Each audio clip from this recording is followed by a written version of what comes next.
is Best Album Ender. Yes. So this has been a theme of 2020, other than masks and, administrations that aren't doing their jobs, is albums with really good endings. So it's a thing that I really like of, maybe it's a song, maybe it's two songs together, whatever it is, an album that just ends well as it did started, and it just brings it all into one beautiful masterpiece, which has happened on numerous occasions this crazy year.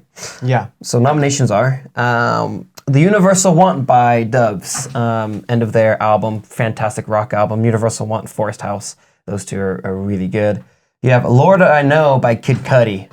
The ending to Kid Cudi's Man on the Moon 3 Return, that was pretty incredible. Mm-hmm. You have Said and Done by 21 Savage, ending of Savage Mode 2. I thought it was a perfect ending for that wild-ass album. Produced by Metro Boomin as well. Shout out Metro Boomin. Incredible production at his prime. Yes. And definitely has an upward trajectory as well. Yes.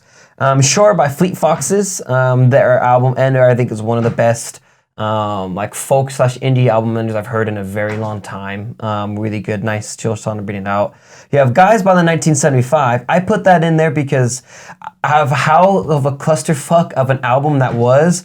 I thought that was a really, really good ending track for it. And as much as I have to keep you honest on 1975 things, I would agree. It was like a really nice way to like bring down the album at the end of like the completely wild ride that it was. And it was nice because it was a song about being thankful for your bandmates and all this stuff and the journey it is of a musician. So that was pretty cool. There was 5 songs before that I'm like, you didn't need that there, but that's a different tangent.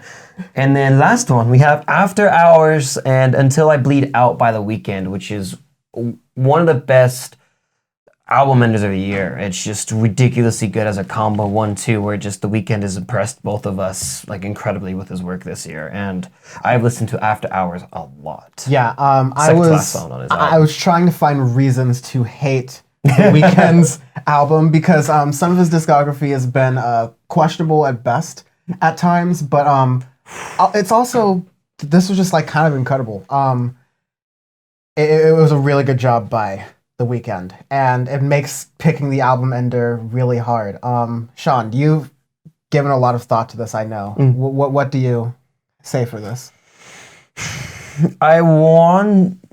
It's between 2, but I want to give it to Lord I Know by Kid Cudi, which is interesting because I've never been a big fan of Kid Cudi's music. It's okay to me, but I thought the last half of his album was fantastic, and Lord I Know is one of my is a perfect album ender for it. It's my favorite blend of old school rap hip hop / new school rap hip hop / a tiny bit of trap in there. So it's a combination of all the things that a lot of people are getting done wrong, but doing it all in the right ways. And as an album ender is really, really good, and that's one of my favorite return to forms of the year. It's just wow, I was genuinely surprised by that. So that's really fair. I think it's good. I think what makes this category really hard is because I think a lot of these are have their pros, have their cons, but exactly. They all even out pretty well. It's TF2 when it was really well balanced, in the middle of its cycle.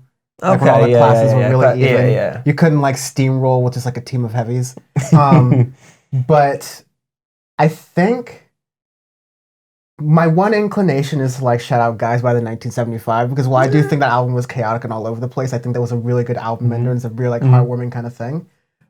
But I am gonna go with Lord I Know. I think I'll give you as a best album ender, but I would say the runner-up might be After Hours Till I Bleed Out by The Weeknd. Fair. Because it's just it's fair. It's really damn good. Nice. It's really, really good. Yeah, that's good. That's good with me.